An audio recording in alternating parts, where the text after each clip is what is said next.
Well, I will first start presenting my research subject, since I'm not really specialized in post-mining territories. I've just been starting working on this site when I arrived in the School of Architecture in Lille 5 years ago. Well, I'm an architect, a researcher, an educator and practitioner. And these 4 aspects of my professional life are focused on the environmental and architectural transformation of territories in crisis, mostly outside compact cities. The central question of my work consisted questioning the way in which architects can act in the face of the processes of standardization of lifestyle. I like the notion of deterritorialization, understood in the sense of Alberto Maniaghi, who considers that the territory is less and less a common good. It's more and more an abstract space of localization of masses of objects and individuals whose life cycles are independent of the identity characteristic of the places. Territory becomes a space of functions and circulations, support of the economic system. He mentions these new poverties which result from this general degradation of the quality of life. For him, identity is understood in terms of a collective heritage as a real richness for the community. That's what Maniaghi calls territory. Territory is based on a relationship between the human and its living environment. Félix Guattari, a French philosopher, describes the contemporary situation this way. It's an existence that is simultaneously constituting, defining, and deterritorializing itself. It was in 1989. And Bruno Latour, a French sociologist, evokes the impasses in which we find ourselves, the increasingly vertiginous explosion of inequalities, the denial of existence of climate change, deregulation and globalization. He proposes that we no longer speak of an ecological crisis, but rather of a profound mutation of our relationship to the world. I therefore propose to put the notion of climate at the center of my research. Clima in Latin evokes the inclination of the Earth cap, and by extension, the latitude, the region, the country, the 4 cardinal points. The theory of climates, essentially in the social science of the 18th century, is the geographical and not meteorological. In the 16th century, climate also took on the abstract meaning of way of being, disposition, by transposing the etymological meaning of inclination into psychological level. So climate can be used in a very general sense of human relationships to their material conditions of existence, therefore in the climatic sense, but also according to the social and economic sense.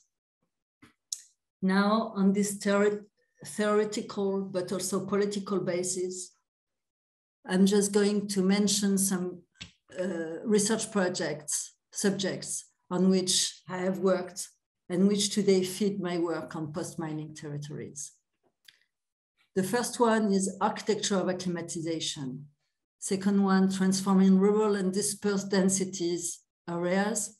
The third, local project. And the fourth, chair, acclimate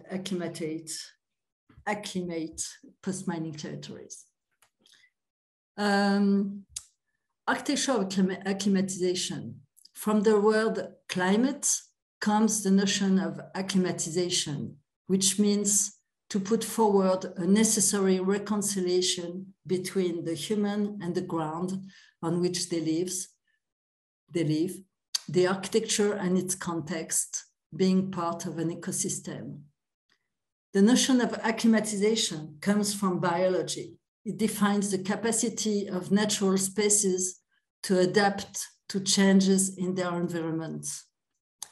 Applying this notion to architecture constitutes a total paradigm shift.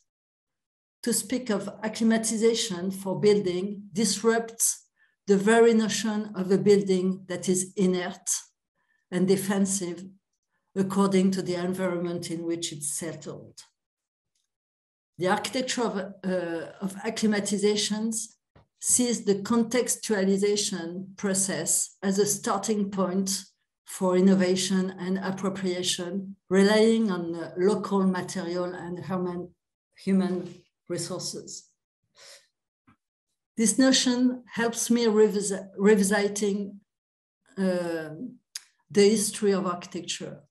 We can say that international architecture has imagined a possible standardization of comfort and lifestyle for all. In doing so, it has contributed to the dissociation between the building and its ground, its climate, an attempt to erase local cultures.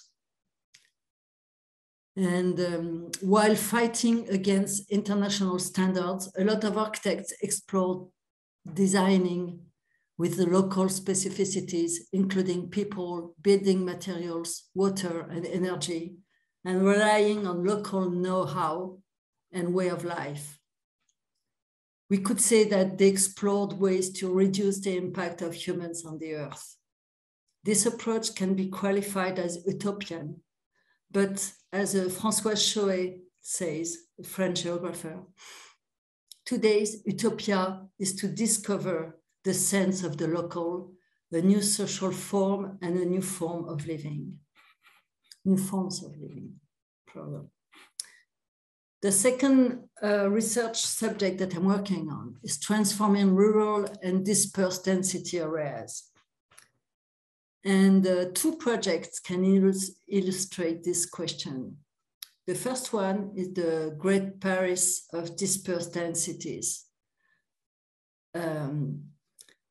During 4 years, I was part of the international Great Paris kind of think tank called Atelier International du Grand Paris, with international teams led by architects, mostly very famous architects. In this group, we were a little bit the unknown people, the kind of ugly duckling. We were asked to work on housing and metropolitan system issues with a team of architects and researchers. And so we worked on micro-mobilities, taking an interest in the people left behind the heavy transport and centralities, and imagine together alternative forms of mobility to the core. We worked on environmental adaptation of the 20th century areas, like commercial activities, residential areas, houses.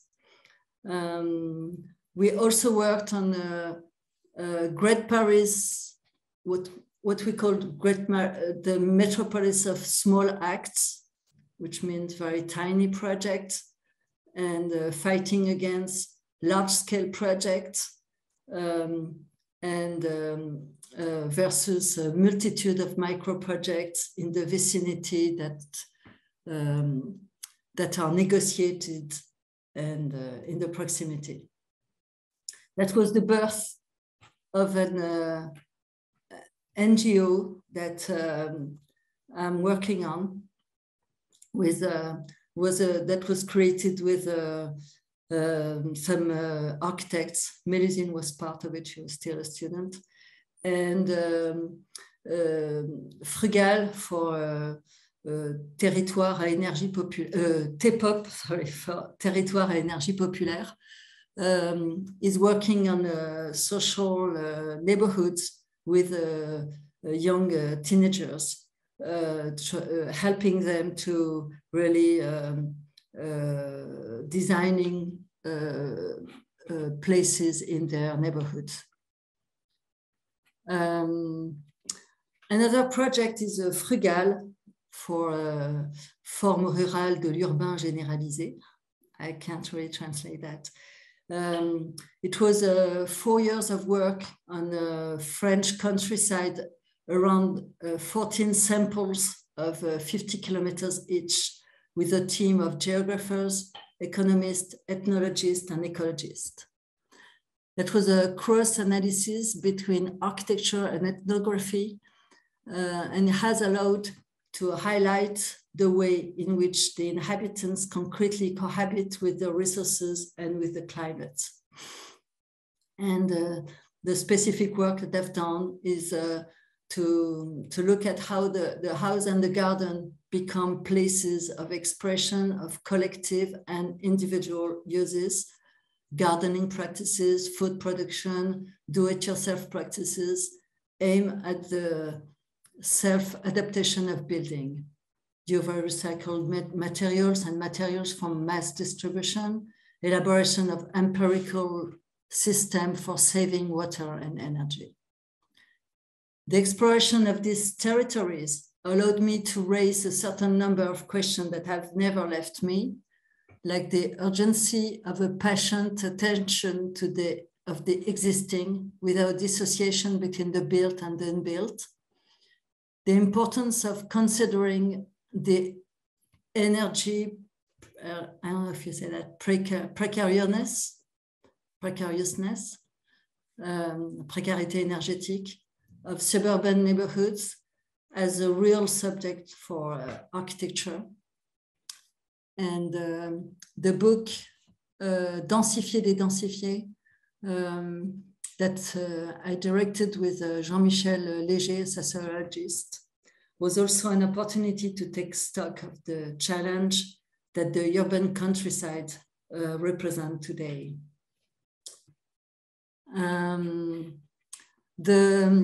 The third research subject, and a research that I'm working on these days, is the local projects. I won't talk much about it,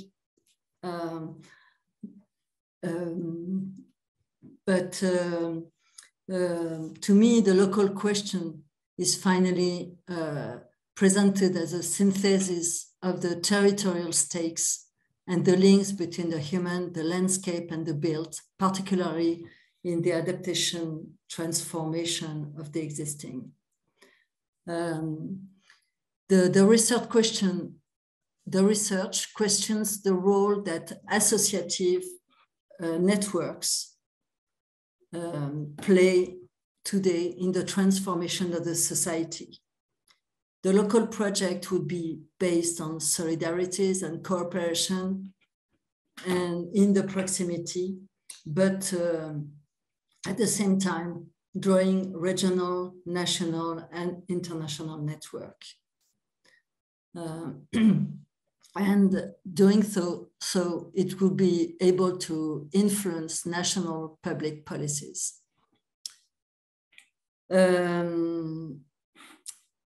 The fourth project is this chair, Acclimate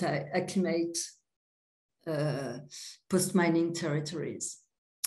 The mining basins of Nord-Pas-de-Calais is at the heart of issues of weak economy and social relegation. It's a very large territory, 120 kilometers large, and 20 kilometers thick, I would say.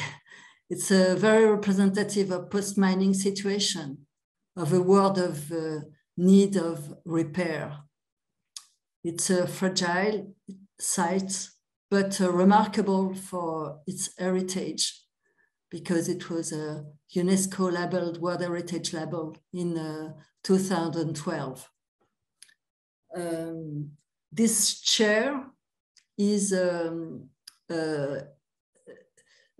essentially, it was created with the territorialist group Italian of the University of Florence, led by Daniela Poli. And we had several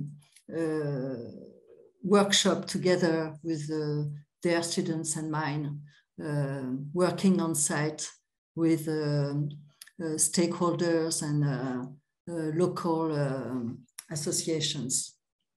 And the goal of this chair is to examine the design tools and method of producing architectural and landscape projects in situations that combine issues of heritage quality, environmental degradation, energy insecurity, and social, ecological, and economic fragility. I will let Noémie, Mélusine, and Martin illustrate these objectives that could, because their PhD work really are focused on the three subjects that this chair explores, like design tools, bio-based materials, and collaborative practices. Thank you.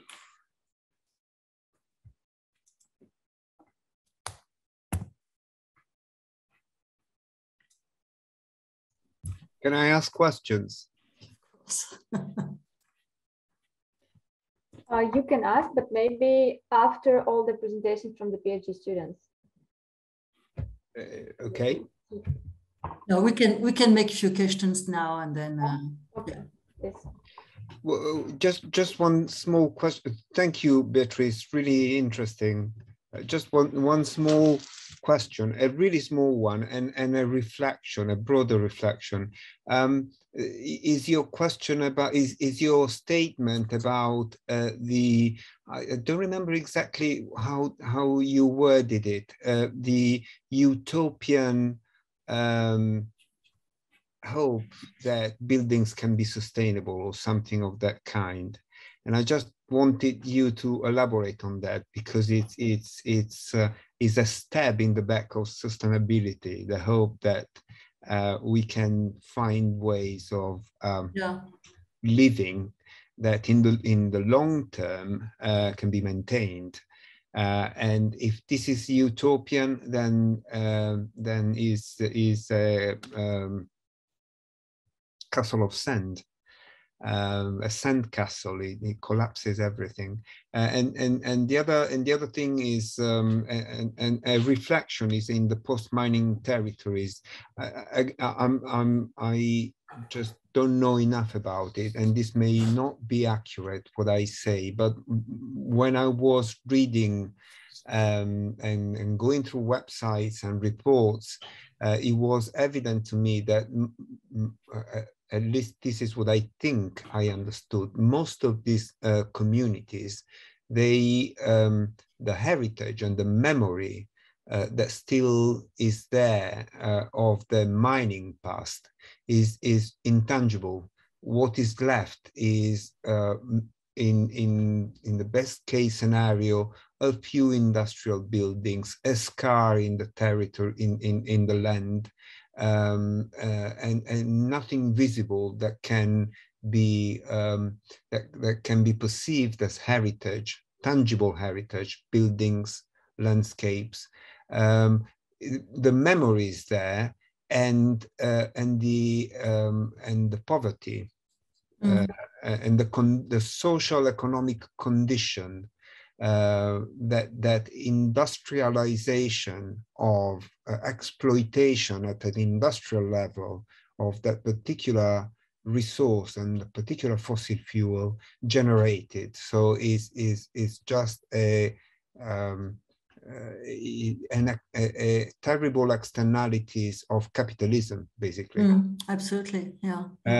But what strikes me is that is the heritage is almost intangible. Yeah, the landscape is the landscape probably is the what is jumps out as the factor that needs remediation. But there's no post-mining village that needs to be protected. In the majority of the cases, probably there will be some, the architecture and the built environment that could be recognized, that could be identified with a post-mining city is not there. Maybe there are cases in France and in other countries where this happens, when there is a village that is preserved as such. But most of the cases are, again, the memory is immaterial, not material, if that makes sense.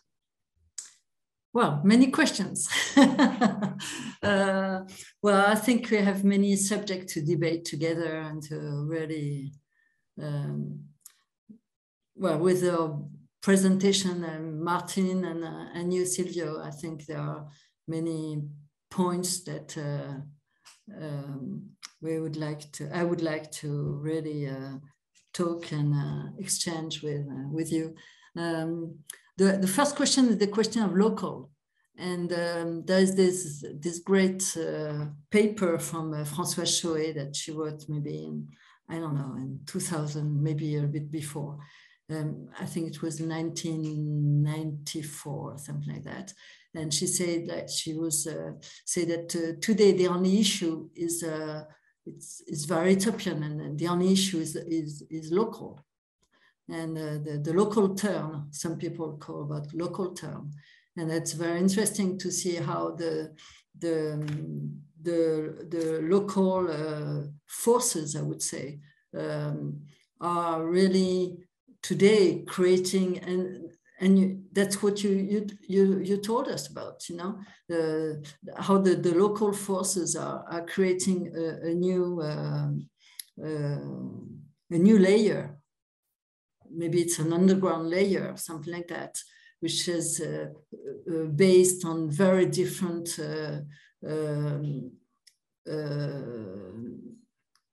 considerations than the top-down layer. So it's really growing very much, and it's very international now, and it's starting. I mean, it's something that starts in the proximity, but grows in terms of network, and so I think that's a very important subject. And for the second question, I would answer very quickly, saying that for me, post-mining is not a fact; it's a process, you know. And what's absolutely very interesting in these places, at least the one I know in north of France, is that the question is very difficult, because the memory is at the same time something that people are very attached to, but it's something very difficult because they were completely stolen from everything, you know, from all the resources that they had. So it's like a rape, something like that. And so now they live with this thing that they are not exploited anymore. They were exploited themselves, as like in industry, but they had their resources taken from their place, you know, from their soil, from their ground. So that's and that's something that Johannes, who is there, is really very well explaining in the document that he wrote on the Chilean, in Chile, that he is coming from. Like the extractive process is really that's the origin of the capitalism, and that it was really it's really an expropriation of the resources of a territory. So that's something even more complicated than post-industrial places. I don't know if it's clear, but thank you. just wanted to add a small comment about the intangible heritage. During our seminar in Venice, I don't know if you heard, but there was Christa Reicher and Marie Enders from Aachen University in Germany. And so Marie Enders, she develops a lot the concept of the intangible heritage in the post-mining region of Rhenish region in Germany. So I will send you also the link, you can see the video. Okay, so we can continue with Mélusine, that will present us the collaborative practices in the post-mining towns. Please, Mélusine. Yes, I'm here. I'm just wondering how I can share. Yes, I think. Here we go. Mélusine is in the countryside. No, actually, I'm not. I'm back in Paris to catch my stuff, and that's why actually I have a terrible grass wallpaper behind me, because here is all of my package and it's very messy. Sorry about that.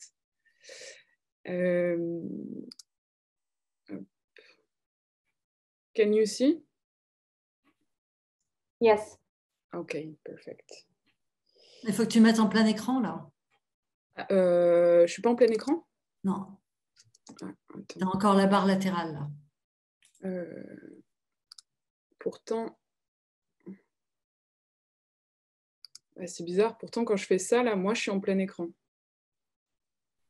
Faut juste que tu enlèves la barre latérale à droite. En fait, il y a une petite. C'est quoi la barre? J'ai pas de la barre latérale. Ah, c'est marqué créer un fichier PDF, modifier le fichier, tout ça. T'as une petite flèche.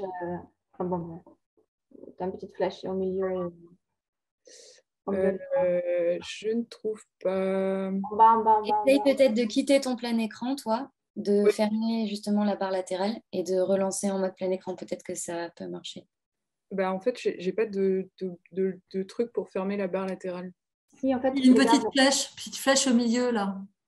Regarde, c'est marqué tout en bas, autre outil. Tu vois, autre outil. Tout en bas. Avec le Apple Shortcut L, tu peux aussi agrandir l'écran. Non, c'est pas ce que je voulais dire. C'était juste pour t'orienter. Non, mais tu as une petite flèche au milieu de la colonne. Et sinon, ferme ton PDF et rouvre-le. Ouais. Attendez, je rouvre.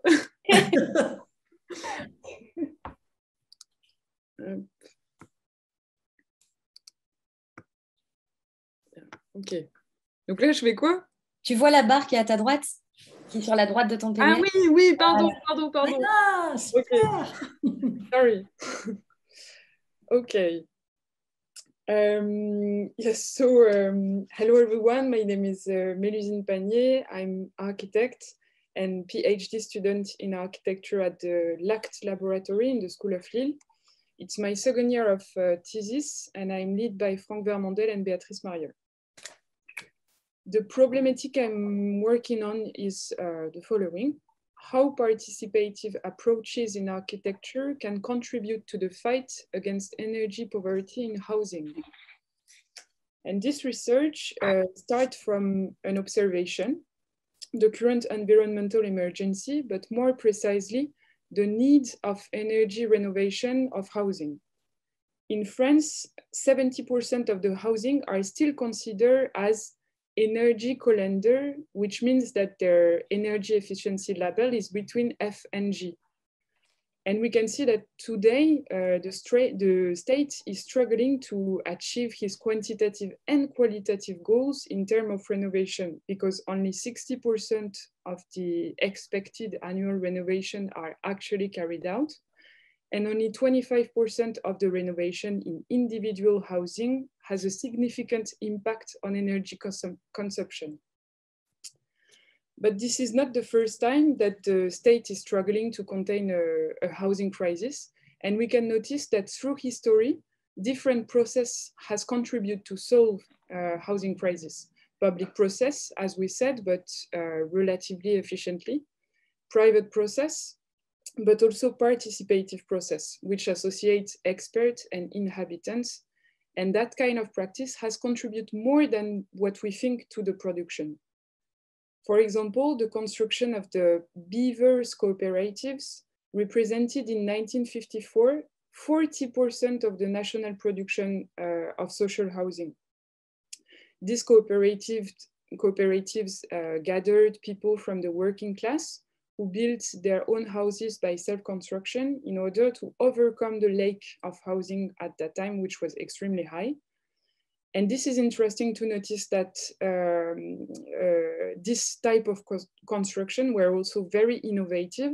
The houses had central heating, common drain, which was a luxury at that time. And they developed also new techniques as the use of caise and clinker. So the Beavers cooperative are just an example of collaborative practice that helps the national's efforts. But actually, that's why my hypothesis is that the participative process could perhaps once again contribute to solve the housing crisis, but this time on the issue of energy renovation. So starting from that, I studied the different forms of participative process since the 19th century to find the characteristic of the approach which would be suitable for an efficient housing renovation. And this document synthesized the historical research that I did, and it led me to two main conclusions. First, the participative process, which was innovative, was most of the time absolutely linked to an emergency that the population had already defined by itself as a high priority need. Secondly, the spread and the institutionalization of that kind of practice since the 60s showed that using it to excess or without any rigorous methods could also lead to senseless projects. Indeed, I found a lot of researches since that period that tried to develop tools in order to define the level of participation efficiency, and showing that a lot of experiences does not, I quote, disrupting the power relation between expert and inhabitant. Because this is actually one of the main goals of the participative process, to allow people to decide about the transformation of their environment. For example, one of the first measurement tools that was invented was by Sherry Einstein.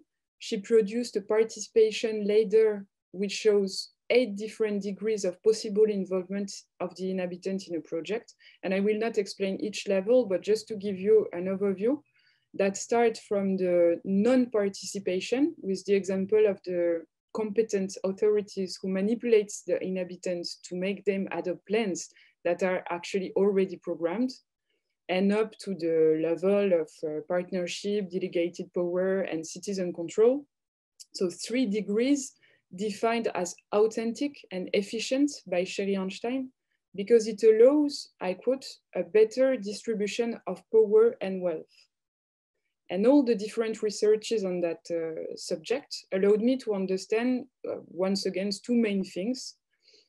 First, that there is a certain semantic vagueness about all the vocabulary employed in that researches. We speak about participation, cooperation, self-production, etc. We can find like that about 10 words which appears often employed sometimes to speak about the same process, and it evolves through times, etc. So I did a semantic analysis to clarify the use of these different words. And it allowed me to characterize the practice which interest me, which are efficient, and that I decided to call for now collaborative practices. The second observation that can be made about this ladder is that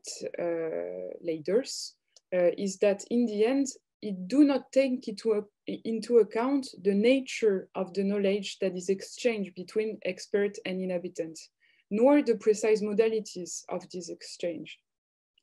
So I tried to focus on the definition of knowledge, methods, and type of production of the expert and of the inhabitant in order to understand what shift would be necessary to make to redistribute better the power between these 2 kinds of stakeholders. So based on research in sociology and philosophy, I made a synthetic theoretical model of their role in the current process. But these are obviously theoretical posture, which should not be taken as an essentialist model, because in reality, no one is ever completely or only expert or inhabitant. In fact, in reality, there is an infinite number of possible postures between these two theoretical opposed figures. And I represented here, just to give an example, the three postures of the architect facing the participation according to Judith Lemaire. So we find, I mean, we can put on that theoretical ladder close to the expert figure the posture of what she calls the masters, so the demigod architect who decide alone what will be good or not for the inhabitants. In the center, we find the posture of what she calls the teachers, so architects who feed their projects from dialogues with the inhabitants. And finally, the posture of the collaborative builders, which moves the position of the experts on an equal step with the inhabitants and allow the expert to bring his knowledge, but with modesty. And that last posture can be very well illustrated, I think, by a quote from the architect Jona Friedman, who said, "There are no more architects, there are only inhabitants, but some inhabitants have more extensive technical knowledge than others." So maybe we could assume that to adopt this last posture, we have to stop making the city for the inhabitants, nor only by the inhabitants, which is the classical participation process, but maybe as inhabitants. And this is not a completely new posture, because already in 1902, the urban planner Patrick Geddes decided to settle in the slum of Edinburgh to become an inhabitant of the district, and he conceived its renovation in immersion. As he said in his famous book, Cities in Evolution, architecture must be made here or anywhere else by us, its citizen. Sorry for the bad traduction, I couldn't find the original sentence in English, so it's translated from French. And after him, a lot of other architects will follow this direction, like Ralph Erskine, Lucien Kroll, Allison and Peter Smithsons, etc. And also today, it's a posture that finds many echoes, for example, in the projects of Patrick Bouchin and Sophie Ricard, who call that practice architectural permanence. Yeah.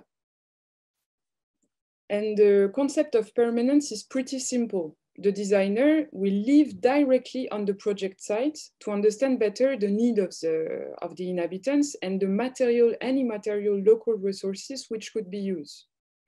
The posture of the designer is here, once again, very close to the practice of Patrick Geddes. I'm sorry, I have a problem with my PowerPoint, but it's okay, anyway. Yes, so as a matter of fact, the permanence could be seen as a reaction to the modernist ideal in which the inhabitant is a universal being, and it proposed, on the contrary, to pay a particular attention to local specificities. And this is precisely why this practice interests me as a particular collaborative practice for the renovation of housing, because it is based on what is already there, what exists, to create a sustainable environment. And in that sense, we can link permanence and permaculture. The permaculture was designed for the first time by David Holmgren and Bill Mollison, who proposed in the 70s a sustainable cultivation system that advocates a respectful way of living the earth. So to work with and not against nature. It's interesting to notice also that the word permaculture results from the association of the word permanence and agriculture. And this system can be briefly summarized in 3 steps, at least to make the parallel with the permanence. And that finds a lot of echo with what has been already said today. So the first phase, the first step, is a phase of observation of the environment in all its functions, and not just as a single production system. An observation that goes through a sensitive experience of the world in order to understand it in all its complexity. Then come the planning phase, where the role of the designer is shifted. He is no longer a creator, but maybe a kind of revealer of the environment potentiality. The designer bases the project on the existing to put in synergy the present element. He adds what is missing, or he removes what inhibits the cooperation of the present elements, etc. And one more time, we can make a parallel with a quote from Mackay from 1925 that I read. The engineer's job is not to build the most efficient road. It's already made by nature. It is there, a hidden potentiality. His role is to discover it. Therefore, the engineer's first job is not construction, but exploration. And finally, the last step in permaculture could be described. It's about the development and the maintenance of the system. And the main goal here is to concretize the relationship through which the necessary resources are produced for those who will be able to perpetuate them. So precisely the definition of sustainability, that question also were economic system based on growth for now. So to conclude, for all of that reasons that I tried to briefly summarize, permanence seems to particularly fit to the housing renovation expectation. And that's why I proposed to Maison et Cité, the first social landlord of the North mining area, to let me experiment a permanence for the renovation of a mining town. Indeed, in the North mining area of France, 40% of the housing are energetically classified as F and G. There is a high level of precariousness, which require an urgent intervention. And there is also a great architectural and landscape heritage, since it has been classified as UNESCO site since 2012, as it has been already said. And what you can see here is a synthesis document that I produced for an exhibition of the post-mining chair, and which shows on a large section the resources and challenges of the territory by overlaying historical and current elements. And for a week now, I've been living in the Orient mining town in Arn, and I will stay there at least for 1 year. And I look forward and can't wait to have the first result to communicate about that. Thank you for your attention. Thank you very much, Mélusine. We will directly continue with Martin Fessard and his presentation on bio-based materials. I will just only kindly ask you to not exceed the 15 minutes for presentation, because we are already a little bit late. Thank you. Ok. Tac, partager l'écran. Arrête le partage, Mélusine. Ouais, alors attends, je suis désolée, je suis pas sur mon ordi, du coup je galère à... C'est pas vrai, comment je... Ah oui, c'est bon. Okay. That's fine. Okay, so my name is Martin. I'm an architect and a carpenter, and I'm starting a thesis named Architecture Taking the Risk of the Alive World, Architectural Design and Bio-Based Material, with Béatrice Mariolle and Franck Vermandel, who are both architects at Lille Architecture School, and Vincent Dubois, who is a civil engineer researcher. And it takes place in the coal field of Nord-Pas-de-Calais, and it's about the renovation of mining cities habitats with bio-based material. So I'm at the really early stage of this research. I started only like 2 months ago, so I'll try to explain very briefly learnings and questions which turned up while I was working as a carpenter, about wood, about bio-based materials, design and aesthetics. And then how we try to transform those questions now in a research project with a problematic.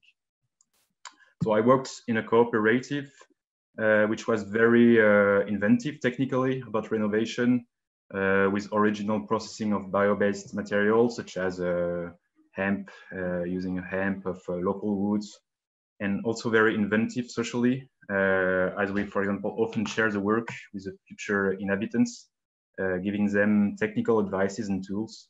So doing a kind of guided do-it-yourself renovation. But there was really like no thinking about design issues, design processes, habitability or aesthetics of the building we were renovating. So it was mostly about technical questions. And that's what this thesis, I think, want to address. How can we link technical issues and other design issues?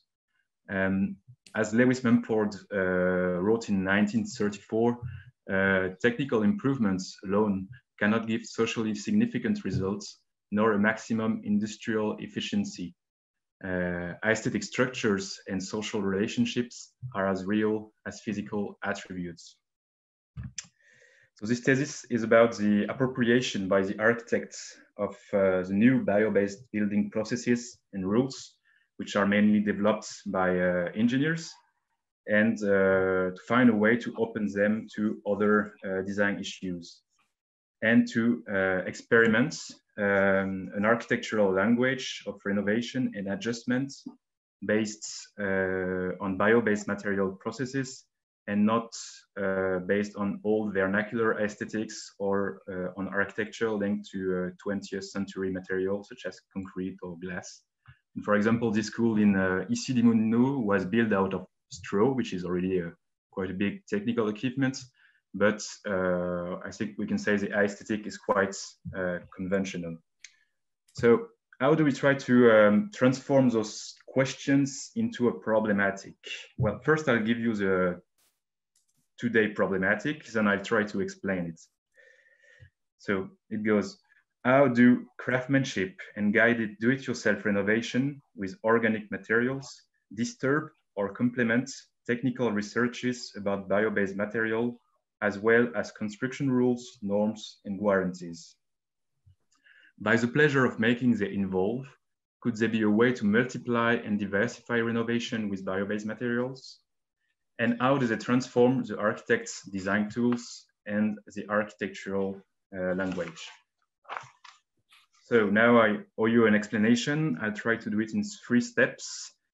First one is a distinction between bio-based material, bio-based products, and organic material. Second one is about how organic material can lead to the question of social design and challenge it. And third is about thinkers who have already written about relationships between technique, society, and environment. I started to explore the technical researches that have already been done about bio-based materials. It's mostly researches led by civil engineers. And there are 2 different types of researches, one with a very industrial logic, and the second one in what I call the craftsmanship logic. So first logic, so the mostly industrial, tries to replace conventional materials such as concrete, steel, mineral insulation with bio-based substitutes with more or less the same technical properties and ways of using them. For instance, there are lots of researches about how to make mud concrete as strong as and as easy to use as cement concrete, using all kind of adjuvants, chemical, bio-based, mineral adjuvants to achieve it. And well, adjuvantation increases the resistance to water, compressive strength, things like that.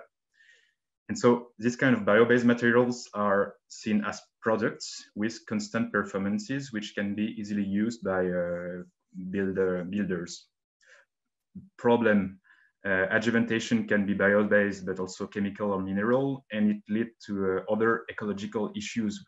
And it's not always very efficient. For example, there are studies that show that that earth concrete was actually using more cement than cement concrete with weaker performances. The second logic is based on a dialectic between scientific knowledge about local organic materials and traditional craftsmanship with sensitive knowledge, gestures. So these researches try to reveal and understand the physical, biological, and chemical qualities but also weaknesses of natural materials. Then to understand how craftsmanship can deal with those qualities and weaknesses, raising different questions, on-site tests to help craftsmen to find the right recipe, construction rules based on craftsman knowledge rather than products use, training courses issues, maintenance and durability issues, as most organic materials are sensitive to water. And also few researchers also highlight the role of architectural design to counteract the weakness of the natural materials. So it leads us to the second part, which is about how those qualities and weaknesses of organic materials could lead to the question of social design, especially if we consider them in the context of the renovation of public individual housing. Organic materials are often cheap, widely available, for example, straw and mud in the bassin minier. They are healthy and fun to work with, but they require skills, and it takes time to build with those materials, which makes them often less competitive than other conventional techniques. And so could social design, seen by Marine Royer as a system implemented by the designers, which allow people to take part in the making of the society and of their direct environments, where the designer is no longer responsible of the final shape of the artifacts, but responsible for the conditions of the emergence of those collective creation. So could such a social design be a way to overlap and challenge these economical issues, for example, by linking craftsmanship with do-it-yourself renovation to renovate public individual housing with organic materials? So here I think there is a clear link with Mélusine research. And could it be a way to confront those today's technically focused renovation with other design issues, such as way of inhabiting spaces, relation to the garden, to the living world? And how could it challenge architectural language, finition, and ornamental issues, as the designer is no longer responsible of the final shape of the artifact? Do organic materials lead us to a kind of aesthetic based on chance, improvisation, what Edith Allauer calls a déprise d'œuvre? And how could organic material open the issue of social design to question about our relation with nature, other being? And conversely, how those issues disturbs and complements the technical research about bio-based materials, as well as the construction rules, norms, and guarantees. I think this rule issue is very important because it's a condition of the possible reproducibility of those renovation with organic materials. Is it like only an interesting experimentation, or only in local experimentation, or can it become a more normal process of renovation? As for instance, in the coal mining cities of the north of France, there are around 80,000 houses to renovate. To help us understand those issues, various thinkers and researchers wrote about the relation between technique, society, and living world, such as Lewis Mumford, Jacques Ellul, we've already quoted, Andrew Finberg, Françoise Chauet, Bruno Latour. It's especially interesting for me when they write about questions around production, around craftsmanship or industry, and how it relates to the society and to nature. I'll take only one example, as we are a bit short in time. Tim Ingold, English anthropologist, wrote in Correspondences in 2020. He writes about material vitalities. So, does making proceed through the hierarchical assembly of preformed parts into larger walls, and this later into still larger one, until everything is joined up and complete? Or is it more like waving a pattern from ever unspooling threads that twist and loop around one another, growing all the while without ever reaching completion? Is making a matter of building up or of carrying on? In the first case, the parts may be regarded as components of a totality that already exists, albeit in the virtual form of an image, plan, or blueprint in advance of the construction. But in the second, there are initially no parts and no walls. Rather, the form of a thing emerges from the process itself within a field of forces, both tensile and frictional, established through the engagement of the practitioner with materials that have their own inclinations and vitality. But I think it explained quite well the two possible processes, one more in a planned industrial process logic, the second one in a craftsmanship logic with a material and a practitioner. And one of the goals of this research is to experiment this logic, but it leads us once again to various questions. For example, is there a place in today's well-controlled design and construction processes to welcome a form of a thing that emerges through the engagement of the practitioner with materials, which mean basically something unplanned? Or how could we transform those design processes to be able to do so? So now we are back to our problematic. Maybe it's a bit more clear now. The next question is how the bassin minier could embody this problematic. Well, Mélusine just presented her architectural residence in Arnes, and it's obviously a great opportunity for my thesis to join her. What might link our researches is a search for what François Chauet calls the compétence d'édifier, an ability to build. She defines it as the ability to articulate between them and their contexts by means of the human body, full or empty things, interdependent and non-autonomous, whose deployment on Earth's surface and through time makes sense simultaneously for the one who builds and for the one who inhabits. And the building of an environment of articulated, contextualized and modulated elements with human dimensions redoubles the node which makes inseparable of power of symbolization and our belonging to the alive world. So I think both our researches question this ability for everyone to articulate his own environment. Mélusine more about like how people can articulate, and me about how with what you can articulate. So basically bio-based material, local bio-based material. And being in the bassin minier, I think will allow us to lead a very situated research. It will allow me to establish a review of past and present construction resources in bassin minier. So first, an archaeology of houses, which would show the different construction layers from the construction with local mining materials such as mud, coal, wood, horsehair. So finally, very local material from the mining extractivism, to the technical and sanitary renovation of the 70s, which often damages the architecture house in some way, and to the present do-it-yourself adjustments, renovation and plantation built and planted by the dwellers. And it will be done thanks to architectural survey drawing and archive researches. So for example, this is an example of a model plan realized during an artistic residence in an elementary school. And then an anatomy also of present day renovation projects with bio-based material in the bassin minier, which there are already like some experimentation, but mostly on a very technical basis. And the idea would be to understand what this renovation are doing and highlight the key issue of the research. For example, how those bio-based renovation challenge the construction rules. Do they consider bio-based material in an industrial or craftsmanship perspective? How do they articulate technical questions with other architectural and design issues? And how could those experimentation be reproduced?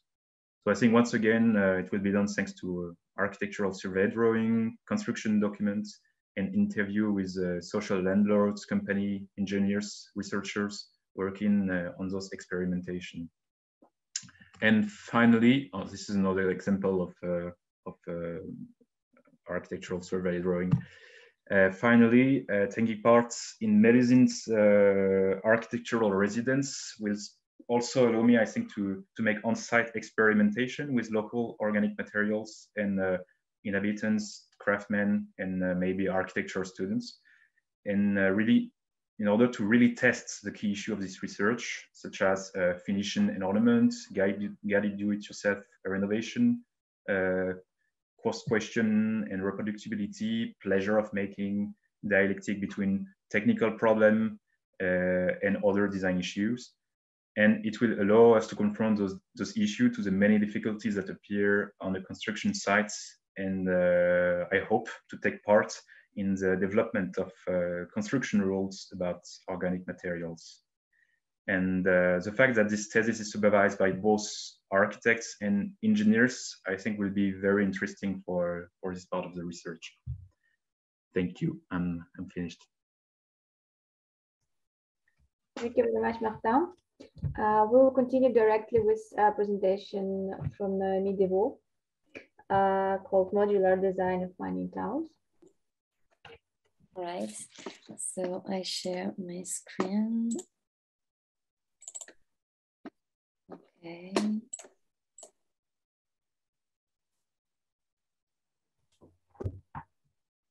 Okay, so can you see it? That's okay? Yes. Right. So I'm Noémie Devaux. I'm a PhD student with Mélusine Martin and with Béatrice Mariolle and Franck Vermandel. This thesis deals with mining housing in the Nord-Pas-de-Calais mining basin, and more particularly with the analysis of their design modes. The issues of the evolution and adaptability of these habitats are omnipresent in the mining basin today, and are therefore at the heart of this thesis. This research is oriented towards an operational objective, which can propose tools for analysis, understanding, and architectural projects that can participate in the renewal of the mining habitats and the enhancement of its heritage dimension. Based on archival research, plan studies, and visits to a corpus of mining cities, we propose an hypothesis of modularity in the design of mining housing, allowing an approach from a conceptual point of view that is different from existing historical or typomorphological analysis. In the Nord-Pas-de-Calais mining basin, the working class population increased at the end of the 19th century with the development of the mining industry.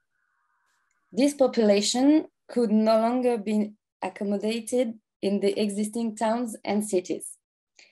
So the company therefore began to develop a form of workers' housing that would radically change the urban planning and landscape of this area. The housing became a means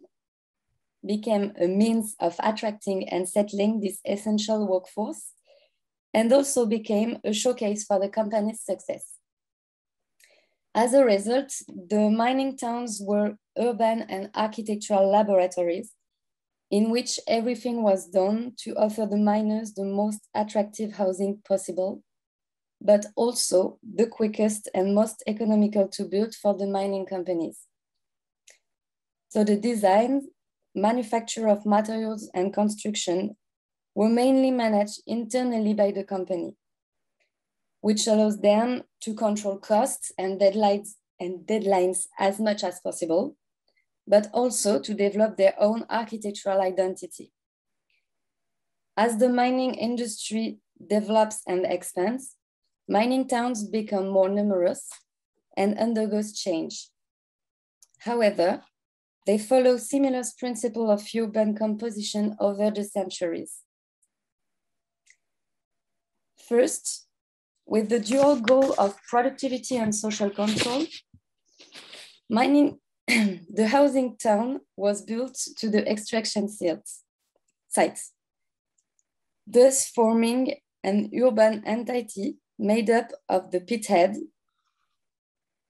the slag heads, the company internal railway, and the mining town. This set is representative of the mining system and can be found throughout the territory, regardless of the mining concession. This system developed independently of the pre-existing urban centers and creating a framework of isolated living spaces, forming a sort of separate mining world with its own social codes. There is also a similar composition of housing elements over time. That is, the mining house includes the accommodation itself, so the living quarters, the carin, that is small outbuildings for storage, hen houses, hutches, or sanitary facilities. The added volumes, which often contains kitchen, and which were modified during the renovation of the 70s and 80s to accommodate the bathrooms. And finally, the garden, which is an essential element of the mining house, which participates in the daily life of the miners, and particularly through the vegetable garden, which enriched the family's meal. Now we can note the implementation of design systems which allowed for rapid and economical construction. It should be noted that the mining towns were designed by engineers of the companies, because architects were not very present on the territory until 1935. So this design is based on the modular systems that allows the drawing of modular but repetitive plans, and thus create a sort of catalog of plans for house. For example, here is a table from the Courrières Mining Company dating from 1931. You can see there that it lists about 40 types of housing, named by letters. From these types, the company could build housing according to the needs of a particular pit. What this catalog allows us to understand is that the types developed by the company are designed from 3 different modules assembled in various ways, like a set of cubes. For this company, the three modules are called small, large, and mixed. Here you can see 2 types, the G and the H, made up of the same modules but assembled differently. 2 small and 1 large. Also, for the moment, I have only been able to find one of these type catalogs for a mining company.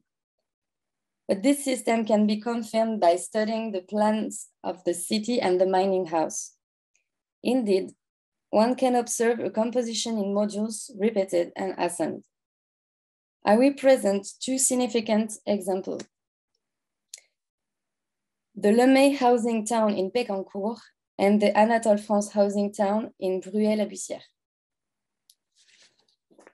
First, here is the Lemay mining town in Pécancourt. It was built by the Anish Mining Company between the 2 world wars. It is mainly composed of 2 types of house. Type H, so here is some photography from this city. And here is the 2 types, so the type H and the type F. As you can see, it looks very different, but in plan, there is a similar accommodation with 2 rooms on the ground floor and 2 identical rooms upstairs, but assembled and grouped differently. For the type F, this one is made up of 4 dwellings grouped together along the 2 axes of symmetry marked here in red. And for the type H, this one is made up of 2 dwellings grouped together along, so grouped together along a central axis of symmetry. If you look at the dimension and the location of the load-bearing walls, you can see that there is actually, once again, you can see that these are actually modules of similar dimension which form the rooms.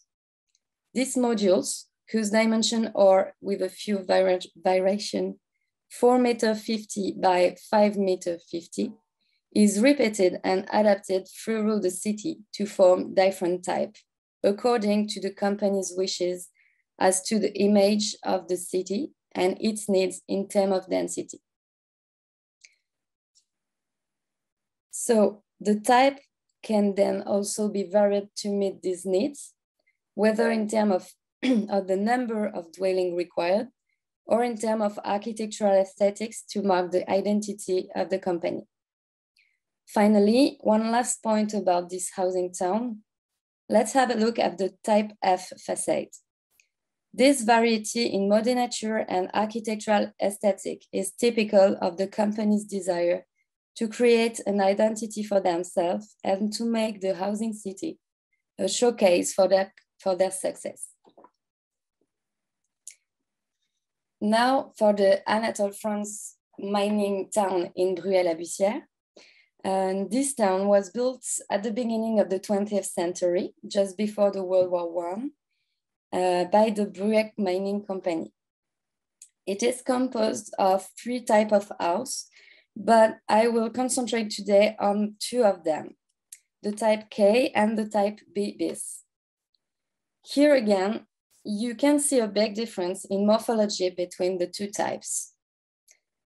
The type K is a grouping of 2 dwellings in front of the streets with houses relatively spaced.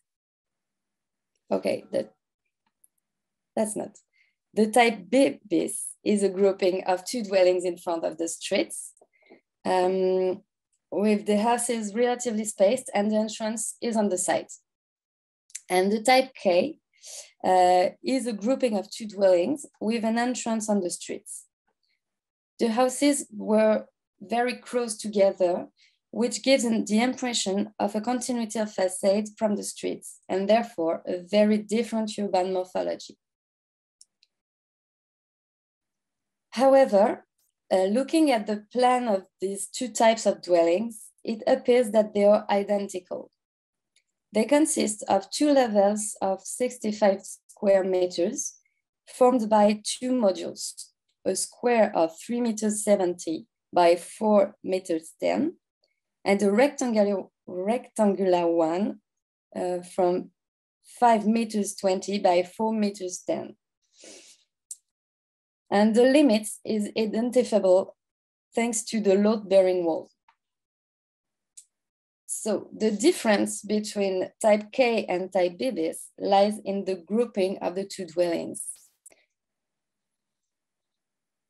For the type K, the housing is duplicated along the short side of the plan. But on the type B bis, the grouping is duplicated along the long side of the plan.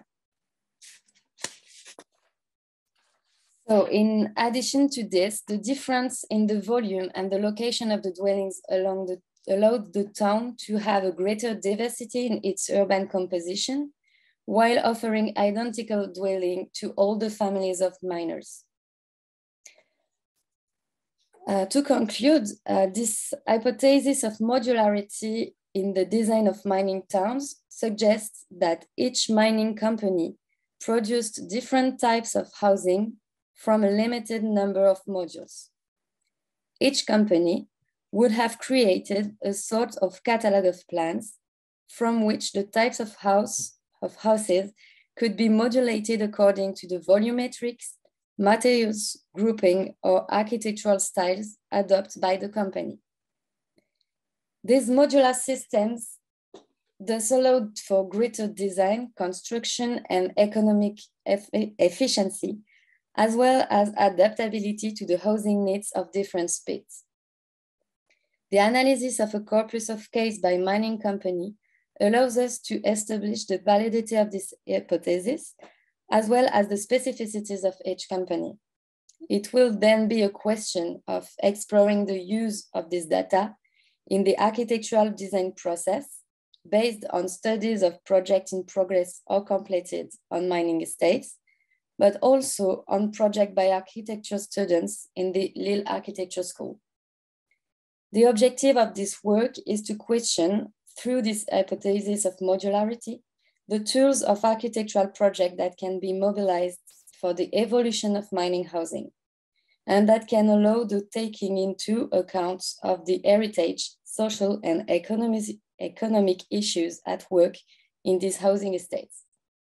Thus, a better understanding of the design systems of mining housing could provide elements of answer to the pressing needs for adaptability of mining housing, the fragility of which remains undeniable despite its great heritage qualities. Thank you.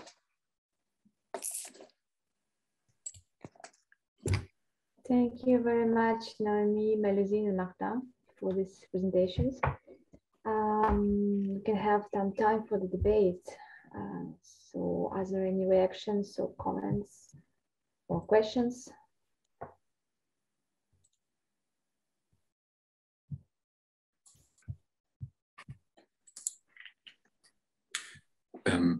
A few questions, and not very structured, but just some thoughts on the different presentations. Mélusine, for me, there is an underlying question in the capacity building in this bassin minier as well. You are referring in a way to the energy renovation and the role that the specialist takes or doesn't take, but at the same time working in the Flemish Old City Holland context, I do notice there is an enormous lack of capacity building, especially in the more official or governmental structures. There are simply no people that do want to work in that kind of context. They're all going for the city and they have simply no interest anymore to work in that kind of environment. And I do wonder in the idea of being embedded in a way, living there. I mean, the impact will be limited as well. So I'm really puzzled on how to generate as much impact, how to generate capacity as well, how to generate knowledge as well with these local communities. And at the same time being aware that there is a disinterest as well from the professional fields to work in these kind of areas.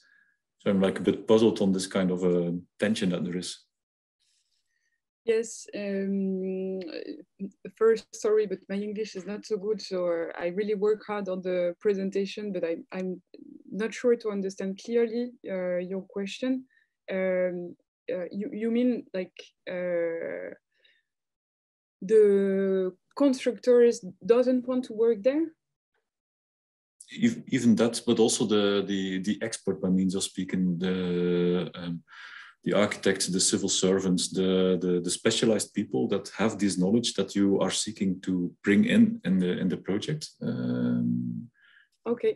Simply have little interest in working in that kind of areas because it's actually, don't take this negative, but it's a form of a daily question, kind of simple question to be answered, how to deal with this energy renovation. And I do see in practice that a lot of people simply avoid that kind of context because it's too there is not a lot of how to say reconnaissance of that kind of areas.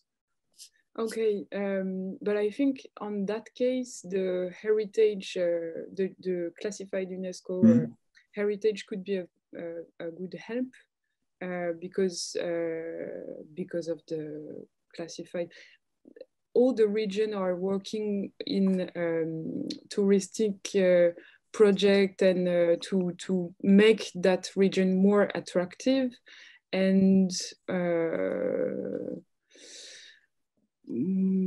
yes, I don't know exactly how to answer that question because I think because it's a non-attractive, because it's a very poor region, because it's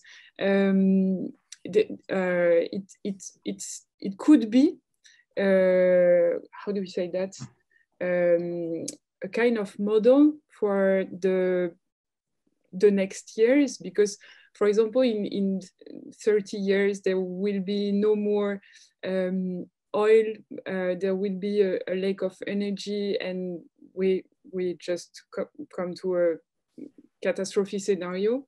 And I think this area has the potential of to be a model about that. And And also there is more and more financement for the energy renovation, to the social landlords. Yeah. I'm not questioning the urgency or the fact that it needs to be done. That I'm totally not questioning. It's more in the how to learn from, how to build up capacity. That kind of a reflection I was making. Perhaps can I jump in? Yeah. But perhaps this is not about a short-term impact. Perhaps this is just about experimenting a methodological approach that can have value and can be used as a demonstrator. So if interest is not there at present, it doesn't mean that the experiment has not value. It's not valuable. It's just proving. It's a proof of concept that then can be replicated when necessary. Yeah, and it's exactly that last thing. I mean, the idea, the renovation. I mean, they are there. These are the urgencies. But for me, what I'm wondering on how to tackle is the learning from, the kind of multiplicator effect, the kind of how to repeat, copy, because there are not a lot of Mélusines who wants to live for a year in a house in the Bassin Minier. So it's this learning from cycle that I'm wondering how to tackle that one. Okay, but just about that, I was pretty surprised to see that all the students in architecture, or I met, not a lot, but more and more people who are pretty engaged about that kind of experiences, and especially super young architects, even maybe not architect right now, but who wants to develop that kind of, and actually, for example, the project of Sophie Ricard, it was not an attractive place neither, but it is, it is why it's interesting. Yes. I mean, for me, oh, sorry. No, please go. For me, this is quite. I find interesting that this is applied to an energy renovation, an energy upgrading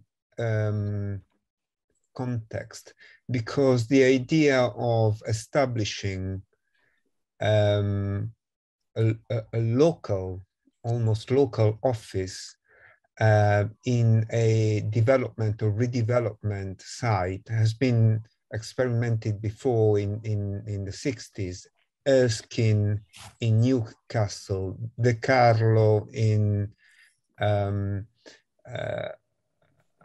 no, the name of the city escapes me, but they established small offices, local offices for a year, with asking people to drop in and discuss with them issues and the way they were thinking and the way they were, the vision of renovation, what had to be done, what were their priorities. So this has been experimented already in the 60s with the participatory movement.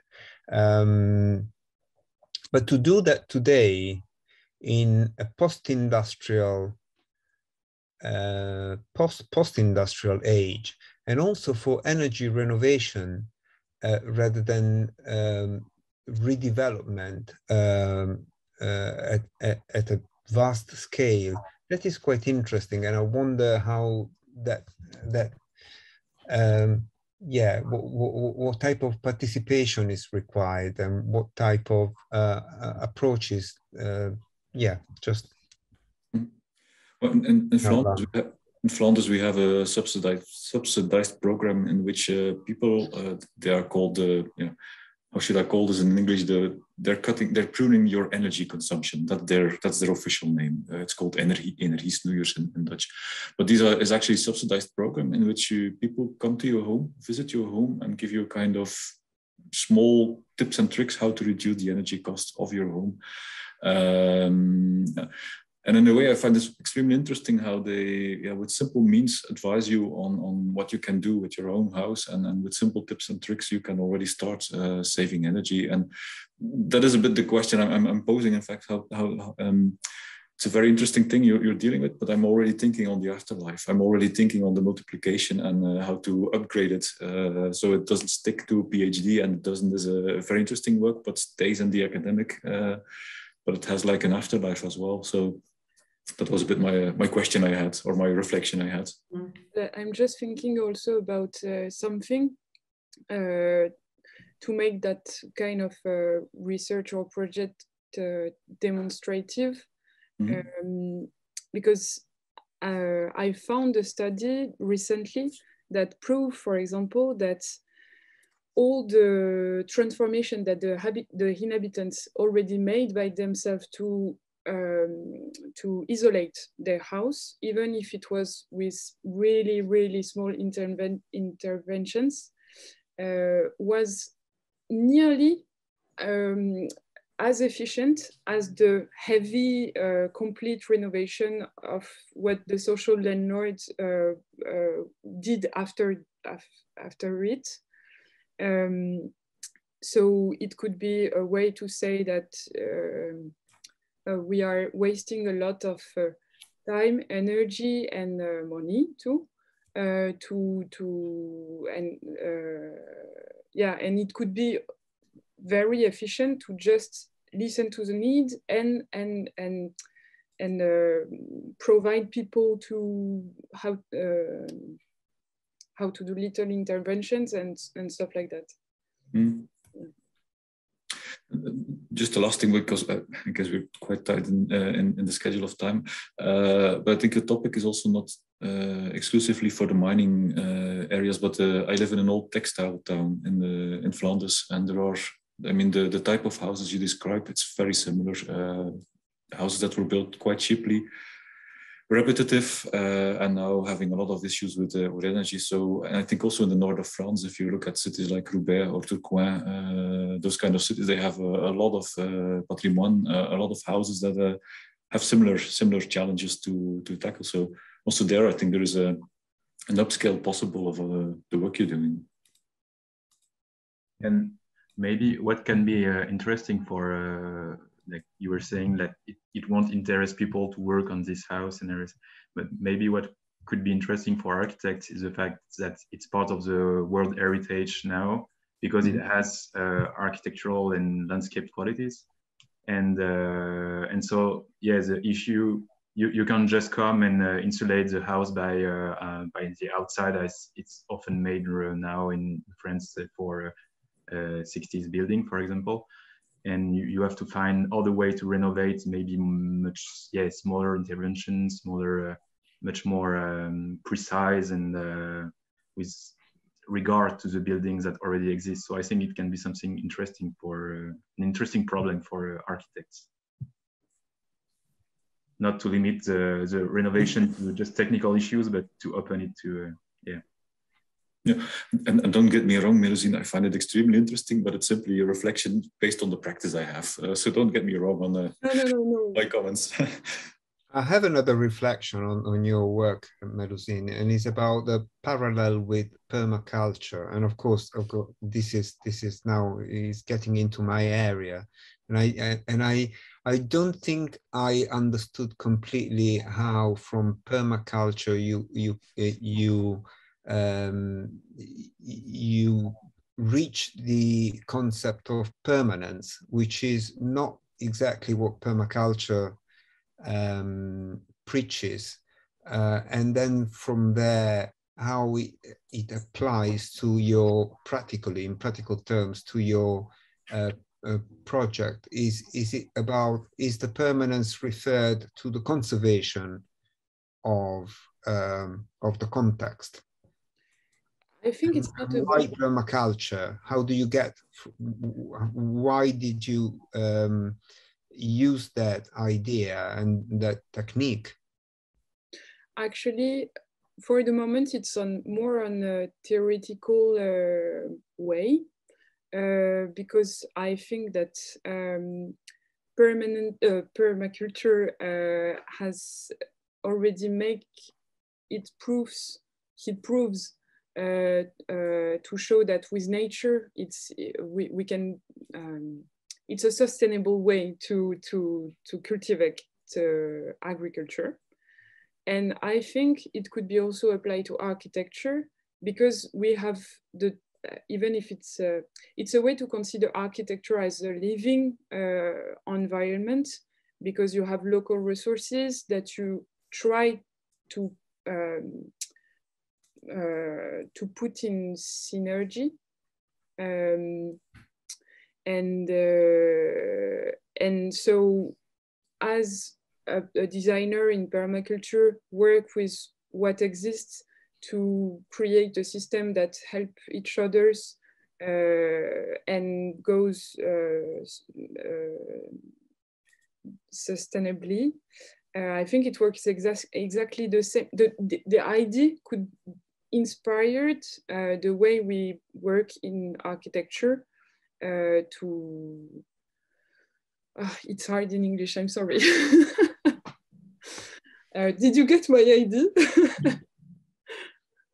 But it's more about inspiration theoretically, and I want to learn more about the precise technique of permaculture, because I just discovered it, to understand if practically I can use it, or if it's just a philosophical model, I would say. Philosophical, well, maybe just a tip for you. I think it's a niche technique, and the idea is all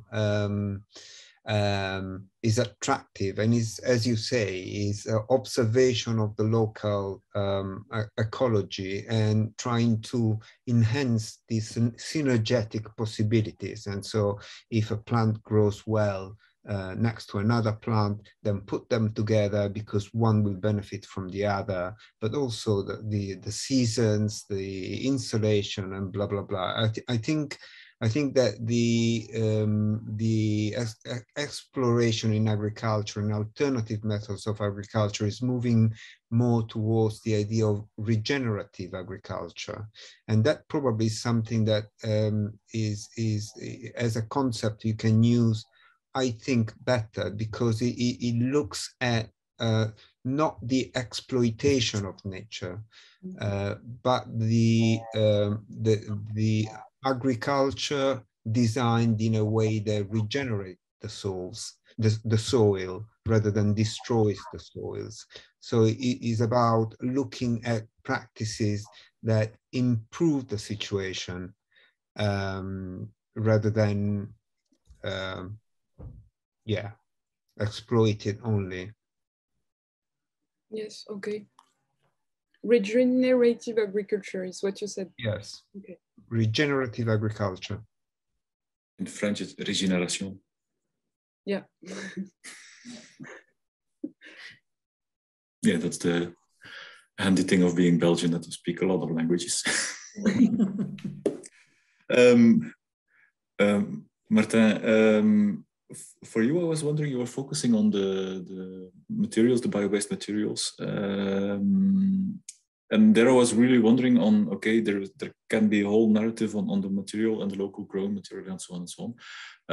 But at the same time, these houses, they are also facing some questions for me on the comforts, the size of the space. I mean, they were built in a certain age simply to have like cheap homes for as many people as possible. I'm putting this in a very direct way, but I'm really wondering on the architectural quality, the architectural design. Where does it steps in your work? Where are you bringing this in? Yeah, of course. Yeah, it's an important subject because yeah, the idea of my thesis is to consider technical problems, but also to open the renovation issues, also to a question around light, around the size of the space, around how it's linked to the garden and everything. And I think I think I'll try to, when I was speaking about social design in the second part, The idea is to work, thanks to what Mélusine will do, I think, lots of a kind of programmation with inhabitants to understand their needs and how they live in this small house, and how maybe it could be improved, and how they would prefer to live, how they would like to use their gardens and everything. And I think my idea was to really, based on this and those entretiens, on those conversation with inhabitants, to see how we can translate them in an architectural language and design, and to make this house evolve in a way that responds inhabitants' needs and envy. And how is it linked to a bio-based material? I think it's linked, well, by the fact that you have to build those renovation, very simply. And yeah, I don't know. In Belgium, we had something in the 80s, I thought, in which a group of architects was actually empowering local people, the inhabitants, to renovate their house by themselves. And suddenly there was a whole question on politics in this work as well, on the building union, actually the union that reunites all the construction companies. They were actually protesting against this because it was their work to renovate houses, and suddenly they were no longer able to do this work because the inhabitants were empowered in the renovation process. Of course, the Belgian construction market is quite particular because we have a lot of small companies, a lot of SMEs with 2 to 5 employees or something. We don't have this very big construction companies like we have in France with Bouygues and that kind of groups. So maybe this is a very particular thing in Belgium. But I do think there's this whole question of politics and empowerment that is also relating to the work you're doing. But maybe that's a dimension you're not going to enter. But at least, yeah, you should be aware that that there has been already some issues with this thing as well. It's interesting, but yeah, the idea is to get involved on this issue. But my experience as a carpenter working with bio-based material is that there are not many companies actually who know how to work with those materials, and we were really happy when we could make the inhabitants work with us. So it was with a private owner on a very small scale, but we were very happy not to do all the work because we had already too much work. And I think that's quite a big problem right now for small companies who have a real knowledge about materials to know how to respond to all at least in France, to know how to respond to all the comments and all they have to do. So, but yeah, I think the economic question is really important, and maybe if we can go to till the experimentation of this auto rehabilitation process, it will be interesting to find a kind of economic model, or to understand how it could be economically interesting for the companies and the craftsmen who come to guide inhabitants in the rehabilitation. I wonder if you so if you looked into the self-build movement and what the implications are. There's a lot of, I think until a couple of years ago, more, a decade ago, there was a big push to increase the number of self-built homes, but self-built means also, I suppose, renovation, and therefore